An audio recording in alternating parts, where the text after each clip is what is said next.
is Adrian Alex Poe. Welcome back to part 2 of this video talking about the horror movie ERAS, and we will be focusing on the 2000s. So let's start with the timeline, which is very interesting in the 2000s. What was going on was you had a bunch of sub-genres, horror movie sub-genres, all mixed together, fighting amongst themselves, kind of like a battle royale to see who will come out on top as the dominant horror movie genre of the 2000s. So with the timeline, we'll start with in the early 2000s you had slasher remakes, not all but mostly. Then in the middle you had subgenre torture porn. Around 2010 you had found footage that really exploded, and then towards the middle end of the 2000s, you had a dominance of zombie genre. And then, like I said, we will finish off with this video with the current state and era we are in right now, with the subgenre of reboots and sequels. Like I stated in my previous part 1 video, please focus on the patterns. You will especially see them throughout the 2000s as we look through the evolution of the subgenres of horror. And remember that everything happens in cycles, and you will clearly see the cycle that we are in now. And in part 3 we will discuss the cycle, and we will try to predict the future and see what horror genre will come next. So let's continue. So one of the horror movie subgenres that was mixing in with the others throughout the 2000s are the slasher remake genre. So basically all the slasher movies from the 80s were getting remade or reboots or reimaginings. So, and all the classic horror villains, slasher horror villains, were getting remakes. So for example, Nightmare on Elm Street, Friday the 13th, Cult of Chucky, Halloween got into the mix, Texas Chainsaw Massacre, some other movies, Spit on Your Grave, Evil Dead, The Thing, which was a remake of an original, House of Wax, Silent Night, Deadly Night, Prom Night. I mentioned Hills Have Eyes. And I also wanted to say the Texas Chainsaw Massacre, it had like an influx of a remake, but then like a prequel, which is Leatherface. I think that just came out the last couple of years. And then another thing I want to point out that is reminiscent of the patterns or the cycle. When the remake slashers were coming out, they were like, okay, but we got to do a gimmick. Sound familiar? So they're doing 3D again. And I remember because I went to see My Bloody Valentine, which is a remake, but they did it in 3D. Then they did Piranha 3D. They did Texas Chainsaw Massacre 3D. So they were using gimmicks again to get people into the theaters. Also, I noticed this as I was looking up the information. I came across they were doing a remake of Cabin Fever, but Cabin Fever was in 2002, so why are they doing a remake now? I don't think it needs it. It's too soon. Also, they did a remake in 2002 of Carrie from the movies of the 80s, but then they just recently did 2013 another remake of a remake. So I just heard that they're doing a reboot of Hellraiser. So it's starting to get saturated. Well, it started because it's the 2000s to get saturated. They're running out of ideas, and it became like a parody again. So Scary Movie came out, which is a parody of all the slashers and then all the sequels of the Scary Movie sequels. So you see, the pattern is starting to happen, and the cycle is starting to repeat itself. So in the mid-2000s, another subgenre that was emerging was torture porn. So it all started in 2005 with Saw and all the sequels, and also Hostel and the following sequels. So that once they came onto the scene, it exploded with torture porn movies. So some examples, if you could remember Human Centipede, which was really out there, really crazy. Another sequel to I Spit on Your Grave, which is, doesn't that remind you of the exploitation era back in the 70s? You see the patterns I'm talking about? So I Spit on Your Grave. You have The Collector, which was basically like a hostile torture porn, which is reminiscent of exploitation genre. So you had High Tension, which is one of my favorite movies. Wrong Turn and all its sequels. You had Eden Lake, which had Michael Fassbender before he was like super famous. You had The Devil's Rejects, The House of a Thousand Corpses with Rob Zombie. You had Green Inferno. So this is another subgenre that was mixing in, and they were trying to see who will emerge number one. A third subgenre of the horror movies that was in the 2000s mixing in was found footage films. Now, remember in 1999 you had the Blair Witch Project, which is the first time they actually showed that shaky cam found footage genre, but it didn't really take off then. But when Paranormal Activity came out, that really exploded, and you had nothing but found footage films for a couple of years in the 2000s. So Paranormal Activity with all its sequels, and I think they're coming out with a new one now. Some other found footage films that were notable: The Gallows.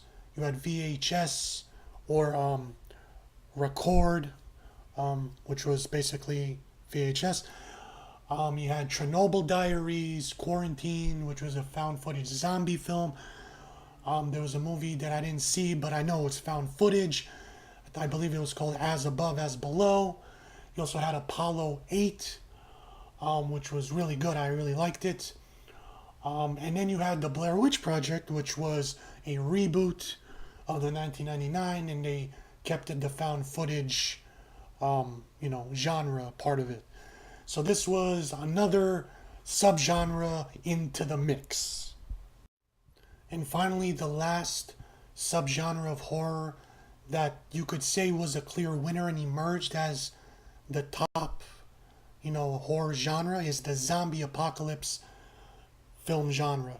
So it kind of started with 28 Days Later, and then you had like Legend, the sequel, and then you had the sequel 28 Weeks Later, Zombieland, Dawn of the Dead, Day of the Dead, all the sequels to that.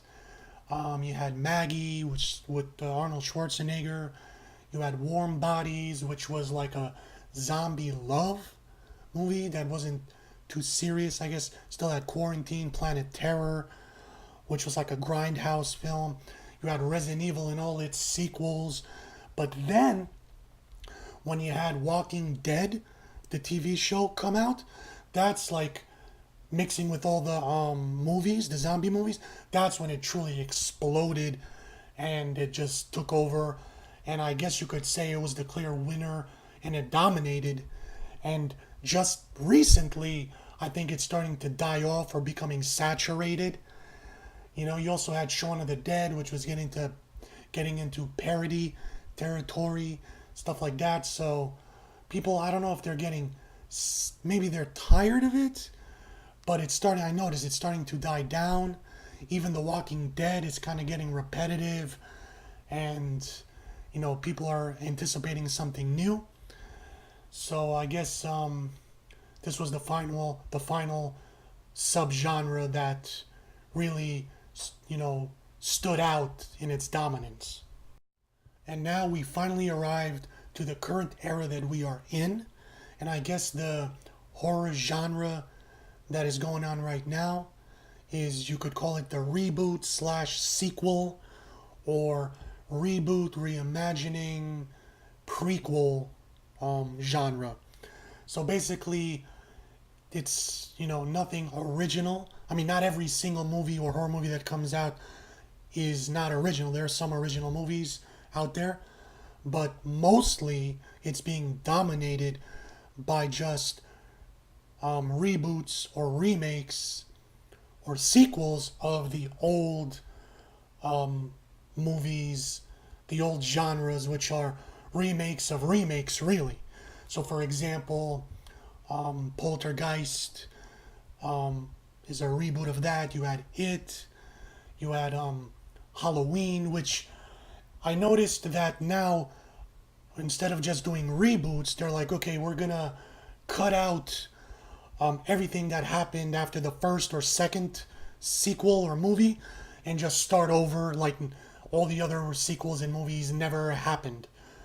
Like, so that's what Halloween is doing. It's coming out um, in October, and they're just gonna ignore Halloween 3 and all the remakes from Rob Zombie, and they're just gonna do a sequel to the original sequel, I think. And then you Saw, they did a remake to Saw, which I don't even know if it's a sequel or a prequel. Who knows anymore? You had Jurassic World, which was like a reimagining or reboot, but it kind of had shot for shot, like copied the 1993 Jurassic Park, and then even the ending was exactly the same. You got Predators coming out, which I think it's a sequel or a reboot. You got Terminator that is doing the same thing that Halloween is doing. They're just gonna ignore Part 3 and Genesis and Salvation and just start from James Cameron's Part 2, which in this case I think is a good thing that they're doing, but still, I'm just saying. You had Spider-Man that was rebooted like for the third time. You got Batman that was rebooted with Ben Affleck, and then I heard that they're gonna reboot that again because Ben Affleck doesn't want to do it anymore.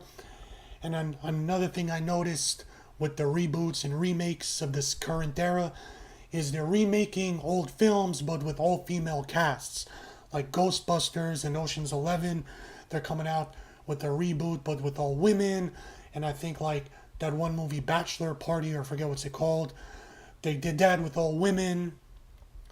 And I want to point out, I just, as I was doing research, I came across, and I didn't even know that they're remaking Nosferatu.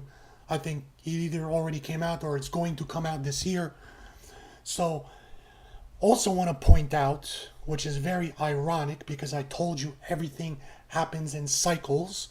They remade The Mummy with Tom Cruise, and of course the woman is the mummy, which is fine. But they had a plan. The movie studio had a plan called the Dark Universe. They were going to remake or reboot all the classic movie monsters from the 30s, 40s, and 50s, and they were just going to remake it now with all the technology they have now. So, yeah, Tom Cruise in The Mummy. You were going to do Russell Crowe with the Dr. Jekyll and Mr. Hyde. You were going to do Johnny Depp with The Invisible Man, and I think they did do a vampire movie, but that failed. I forget the name of it, with Chris Evans, if that's the actor, if I'm getting it right. But The Mummy was so bad, and the audience was like, nah, there was a poor reception, so they just scrapped the Dark Universe, and they said, okay, I guess the era we're in now, we're not ready for the movie monster remakes or reboots. So it almost came full circle from the 30s and 40s until now. And with Nosferatu getting a remake of that or reboot of that, it almost came full circle. So that's pretty much where we are right now. But I think people are getting tired because, again, the patterns and everything happens in cycles. They're getting saturated with reboots and remakes and nothing original. And people are just waiting and yearning for the new thing or the new genre or the new, big thing to come out and, be the dominant force. This concludes part 2. Make sure to check out part 1 of the horror movie eras. Please like, subscribe, comment down below. Let me know if I'm doing a good job. Hit me up on Facebook and Twitter. Please subscribe and hit the bell to get notifications. And stay tuned for part 3, which we will do a quick recap of the horror movie eras. And then we will check out the patterns and see the cycle that we are currently in so we can predict to see what is the next horror movie genre that is just waiting to emerge. Until next time, thank you.